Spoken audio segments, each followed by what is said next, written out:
দেখো কোথায় বসে আছি আমি, রাস্তার মধ্যে।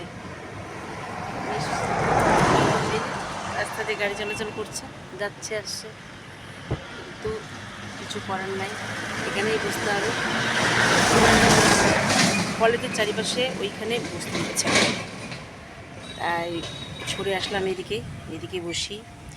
তো ভাবলাম বসে বসে কী করবো, তো কৃষ্ণচূড়ার পাতা তুললাম।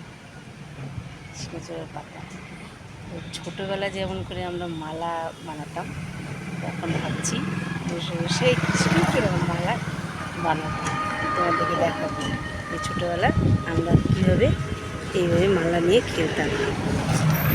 আর এই হচ্ছে কদম, বর্ষার দিন কদম ফুটেছে, এত নিচে নিচে ধরে আছে না, এত সুন্দর লাগছে দেখতে, মানে সবগুলো তুলে নিয়ে এরকম মনে হচ্ছে আমার।